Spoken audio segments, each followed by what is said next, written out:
Rejseguide til Leipzig. Leipzig er en af de fedeste og mest pulserende byer i Tyskland, og det er i øjeblikket den by, der vokser mest i befolkningen.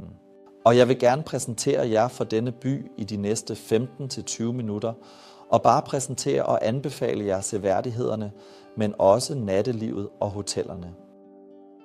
Lad os begynde med at udforske seværdighederne i Leipzig. Og her starter vi med den vigtigste seværdighed, Völkerschlachtdenkmal. Völkerschlachtdenkmærket ligger i sydøst for byen, det er her. Det er et monument til krigen omkring Napoleon, og det er Europas største monument. Det er smukt at besøge, man kan gå derhen. Området har en lille park og en sø, hvilket gør det endnu mere charmerende. Man kan også løbe indendørs, der er trapper, hvor man kan gå op i monumentet og nyde udsigten derfra. Op til halvdelen af bygningen har en elevator, hvis man ønsker det, men der er en fantastisk udsigt over byen og regionen. Man kan endda se Leipzigersøerne derfra, fra monumentet og oppefra. Vigtigt er stadigvæk Ruhmeshalle indeni. Den er meget, meget smuk og har en helt særlig atmosfære, så gå absolut til Völkerschlachtdenkmal. Lad os gå sammen med jer ind i byens centrum. Centrum er meget godt renoveret. Der er mange godt renoverede huse, og det skyldes simpelthen, at der var en byggeboom i 90'erne, og næsten hele byens centrum blev renoveret igen, og den har i dag en uovertruffen charme. Det er helt sikkert værd at gå derhen. Lad os starte med at besøge Naschmarkt, som er et must-see-sted, og der er den gamle børs. Og det er en barokbygning fra det 17. århundrede i København. Århundrede, og jeg kan anbefale det. Gå derhen en gang. Der er også mange restauranter omkring den gamle børs. Fantastisk. Og lige ved siden af, her ligger det gamle rådhus. Det er virkelig vidunderligt. Ser gammelt ud. Det nye rådhus i Leipzig ser også gammelt ud, men er ældre. Derfor er det gamle rådhus. I det gamle rådhus kan I finde byens historiske museum, som også er meget smukt. Der er en model af byen, og museet er meget imponerende. Jeg kan kun anbefale jer at besøge det.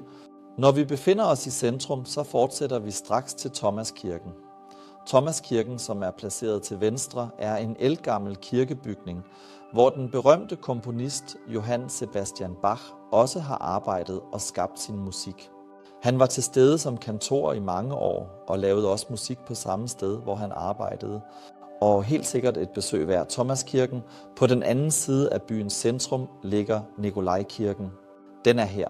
Nikolajkirken er en kirke, som er blevet et symbol på den fredelige revolution i Tyskland. Kirken har spillet en central rolle i bevægelsen og er et vigtigt historisk landemærke. Protesterne mod DDR-regimet startede i Østtyskland, og samtidig begyndte både mandagsbønnerne og mandagsdemonstrationerne i en bølge af folkelig utilfredshed og ønsket om forandring. Det er navlen på historien, som I kan tydeligt se her i den imponerende Nikolajkirke. Når vi taler om dette emne, protesterne mod DDR-regimet, er der det samtidshistoriske forum lige ved siden af. Det inkluderer en udstilling om den fredelige revolution i Leipzig, der startede derfra og spredte sig. Det er et vigtigt sted at lære om historien og dens betydning. Det er absolut anbefalelsesværdigt. Hvis vi bliver i centrum af byen, kan vi se Operaen og Gewandhaus her. Det er virkelig en fantastisk oplevelse. Gewandhaus er en DDR-bygning fra 1970'erne, der er en af de bedste koncertsale. Den berømte dirigent Kurt Masur har også arbejdet og haft indflydelse på dette sted. Det betyder, at det er synligt her, og Operaen overfor er kendt for sine balletforestillinger samt for at være utrolig smuk at besøge. Vi kan fortsætte op her og gå til Hovedbanegården. Det er Europas største hovedbanegård, og det er imponerende. Og bygningen der er imponerende, og det er også det mest besøgte bygning i hele Sachsen, hvor Leipzig også ligger. Det er bestemt værd at anbefale for alle, der besøger området. Og det er en blanding af togstation og indkøbscentre. Det var, da man opførte det, relativt nyt, at man gjorde det på den måde, og det er en ægte succeshistorie. Leipzigs hovedbanegård er bestemt et besøg værd, og hvis I også ankommer med fly, så ender lufthavnsbusserne også ved hovedbanegården. Ja, nu kan det måske være, at I siger, vi vil gerne have lidt kultur og kulturliv, og Leipzig er kendt for galleriscenen, for kunstnerne, der arbejder der. Og for at gøre det, skal man gå til Leipzig Vest, og her går man videre, her går man videre, her går man videre, og der begynder Leipzig Bomuldsspinderi. Dette er et område, hvor der var en gammel bomuldsspinderi, og i denne fabrik har kunstnere nu bosat sig. Der er startups senere der er kunstbutikker, gallerier og meget mere at udforske. En absolut nødvendighed. Og det er også sådan, at der regelmæssigt er rundvisninger der. Det betyder, at alle gallerier og kunstnere har åbnet deres atelierer. Og det er som en lille biennale, der gør det til en begivenhed. Virkelig smukt. Jeg kan varmt anbefale at tage et smut forbi stedet. Hvis I besøger byen med børn, så ligger Unicatum Børnemuseum i nærheden og er et must-see. Et lille museum, hvor man kan opleve noget med børn. Det er utroligt smukt og værd at anbefale fra min side. Absolut anbefalelsesværdigt. Det er sådan i en kort oversigt disse værdigheder i Leipzig. Der er meget, meget mere. Hvis jeg har overset noget, og hvis I har besøgt noget andet, så skriv det gerne i kommentarerne. Vi går nu til sporten og tilbage til børnene igen. Som det første vil jeg gerne vise jer parkerne i Leipzig. Leipzig er beriget med en frodig naturskov, der strækker sig gennem byen. Når man bevæger sig herfra, så går det ned til søerne, som ligger neden for det højre område. Og det er meget smukt. Og hvis du er ude med et barn, er der 3 steder, som man stadig kan besøge med børn. Det ene er her Leipziger Auenwald, og der er, nu skal jeg lige kigge hurtigt, det er også fint, men det er alt, hvad jeg kan sige. Ja, lidt længere mod nord her er der Auensee, og der er en parkjernbane, der kører rundt om søen. En lille jernbane, der kan imponere børn i alderen 3-7 år med sin størrelse, funktionalitet og sjove køreture. Og parktoget er ved en smuk rute, hvor man kan køre rundt om søen. En kort strækning på omkring 15 minutter. Det andet er, når vi er her i parken, kan vi ikke undgå at besøge Leipzig Zoo. Det er et absolut must-see. Det bliver regelmæssigt anerkendt som den smukkeste zoo. Inde i zooen findes også det såkaldte Gondwanaland. Gondwanalandet er en tropisk hal, hvor man også kan gå om vinteren og have en tropisk følelse og se mange, mange dyr. Og der er en sti der, hvor man kan gå gennem hallen i 20 minutter, som virkelig er meget godt anlagt. En tydelig anbefaling, Gondwanalandet. Og hvis vi nu bevæger os mod syd, er der stadig Wildpark Leipzig. Wildparken er en park, hvor man kan observere vilde dyr. Der er ikke engang adgang til parken. Det er muligt at gå ind uden at betale. Der er også en anbefaling. Så vil jeg gerne anbefale jer at besøge søerne i Leipzig. I det sydlige Leipzig ligger den smukke Kostbudner Sø, der er et besøg værd. Her er der, det vil jeg gerne vise jer på kortet, en rigtig sandstrand. Og I kan forestille jer, I er på Mallorca eller et eller andet sted ved Østersøen. Det er en smuk, bred sandstrand. I kan se den her. Min anbefaling til stranden er at besøge Hacienda Cospudene. Der kan man virkelig sidde udenfor med en øl på en varm sommerdag og nyde byen. Det er absolut værd at tage derhen. I kan nemt nå denne skønne strand på bare 30 minutter fra byens centrum ved at cykle derhen. Der er også helt andre søer, som for eksempel Markleberger See. Udover det er der også en sø hernede, en anden sø her, og i nord for byen findes der også en sø og endnu en sø. Disse søer er blevet dannet, da de tidligere var brunkulminer. Det betyder, at der blev udvundet brunkul der indtil for 20-30 år siden, og så blev disse søer oversvømmet med vand. Og det er et unikt naturlandskab, der er opstået som følge heraf. Og det er allerede værd at besøge Leipzig, også for at besøge søerne. Derudover så er der også mulighed for at dyrke vandsport i Leipzig.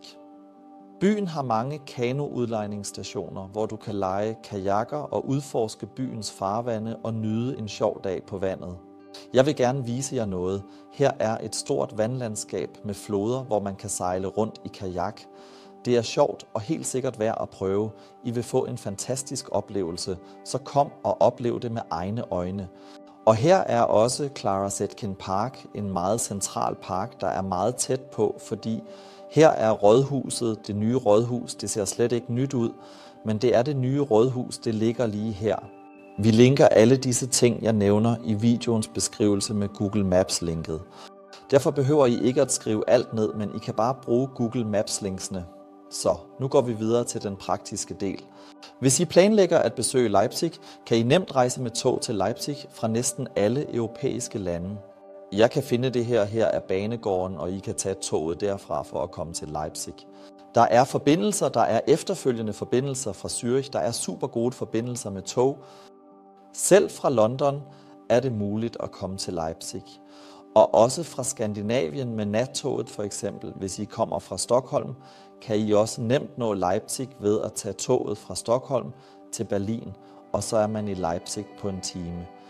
Det betyder, at Leipzig er meget let tilgængelig, men vi har også en lufthavn, som befinder sig her. Man skal dog skifte for de fleste forbindelser i Frankfurt. Hvis du for eksempel kommer fra USA, skifter du i Frankfurt eller München og flyver videre til Leipzig. Og der er her til alle mennesker en praktisk S-Bahn-station, delvist også en Intercity-station. Mindst 1-2 gange i timen kører et tog ind til centrum på få minutter, og man kan også komme ud ved hovedbanegården herfra. Og også motorvejsmæssigt er Leipzig let tilgængelig. Jeg viser jer motorvejene.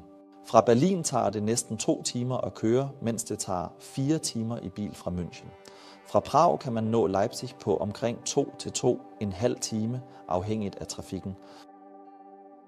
Det er meget nemt at nå alt. Før vi når frem til nattelivet, vil jeg minde jer om hotellerne, så I ikke glemmer dem. Jeg har nogle anbefalinger til hoteller, men de er heller ikke komplette, og jeg vil bare kort anbefale dem til jer. Det første er Leipzig Marriott Hotel. Det ligger mellem togstationen og byens centrum, lige midt i byens centrum. Har, som man forestiller sig et Marriott Hotel, er der super gode værelser, en dejlig bar, og man kan gå ud og være i byens centrum. Udover Marriott findes der også Ibis Hotel, som er en smule billigere og tilhører den franske kæde. Det har også en god beliggenhed og er meget praktisk at booke og besøge. Der er også 3 Motel Ones, der er tilgængelige for overnatning. Dette er den tredje anbefaling, jeg har for Leipzig.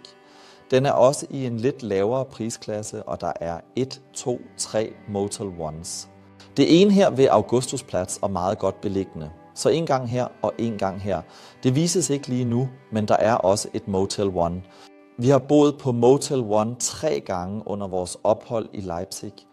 Udover det kan I også se på platformen, hvor I kan få et glimt af Motel One. Det er virkelig imponerende at se. Det har også en smuk udsigt over byen, hvilket også gør det værd at besøge stedet. Så lad os gå ud og udforske nattelivet. Fordi nattelivet er meget omfattende i Leipzig, vil jeg først vise jer de forskellige områder, hvor I kan gå ud og nyde det pulserende natteliv i Leipzig. Så det ene er byens centrum. Her er den såkaldte Barfußgässchen, og her er der masser af barer med udendørs siddepladser, og her begyndte nattelivet i Leipzig også. I 90'erne har nogle mennesker simpelthen taget en gammel butik, der stod tom, og sat 2 ølborde inde i den for at omdanne den til en hyggelig knejpe eller bar. Det er i dag umuligt at genkende det barfodede. Men uanset hvad er hele denne gade her, Barfußgässchen, værd at besøge for dem, der er interesseret i natteliv. Her er der meget. Der er også Augustiner am Markt her på markedet, for eksempel Weinstock. Og I kan observere, at her er der mange barer i byens centrum. Det sker ikke så ofte i Tyskland. I Leipzig er der et yderst livligt natteliv i byens centrum. I syd finder man Karl-Liebknecht-Straße, som også byder på masser af natteliv. Dette natteliv er stadig meget aktivt den dag i dag. Det er bestemt værd at besøge både Volkshaus og Killivili, en irsk pub. Begge steder har deres egen charme og atmosfære, der er værd at opleve. Og det er så centrum her, hvor der er utrolig mange barer, hvor rigtig mange unge mennesker går ud og tager hen om aftenen. Men de helt unge går der endnu ikke. De helt unge går stadig til 2 steder i Leipzig. En af gaderne er Eisenbahnstraße. Den er lidt berygtet, da vi har en stor andel af internationale gæster der, hvilket gør den populær blandt besøgende. Og det er sådan der, at der er mange barer, der er opstået i de seneste år, som er virkelig seje, og de er helt enkle. Hvis man ønsker at have den gamle flair fra 90'erne, går man ned ad Eisenbahnstraße. Den ligger her. Og der er masser af barer, hvor man kan besøge, og jeg kender også mange unge mennesker, der bare drikker øl.